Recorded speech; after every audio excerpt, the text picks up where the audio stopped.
వెయ్యేళ్ళ చరిత్ర గల శ్రీ రేణుకా ఎల్లమ్మ మాత టెంపుల్ మనకు తెలంగాణలో ఉందని తెలుసా? Welcome back to temple series of bindaas బ్రతుకులు.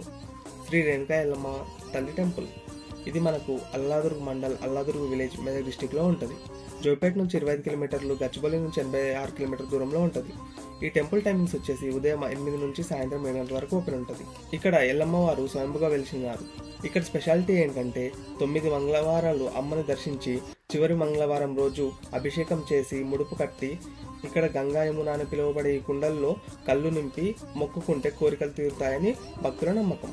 అలానే ఎవ్రీ ఇయర్ ఫిబ్రవరి ఇంకా ఆషాఢ మాసంలో సెలబ్రేషన్స్ అయితే ఎంతో ఘనంగా చేస్తారు. ఇంకా భక్తులు యాటలు కోసి మొక్కులు అయితే తీర్చుకుంటూ ఉంటారు. అలానే ఈ టెంపుల్ నుండి మనకు శ్రీశైలంకి సురంగ మార్గంలో దారి ఉందని పరశురాముని ఆనవాళ్ళు ఇక్కడ మనం చూడవచ్చు. వీలైనప్పుడు ఈ పవర్ఫుల్ రేణుకామాత టెంపుల్ని మీరు కూడా దర్శించండి. ఇలాంటి మరిన్ని వీడియోస్ కోసం మన ఛానల్ సబ్స్క్రైబ్ చేసుకోండి. ఈ వీడియో కానీ మీకు నచ్చినట్లయితే లైక్ చేసి కామెంట్ పెట్టండి.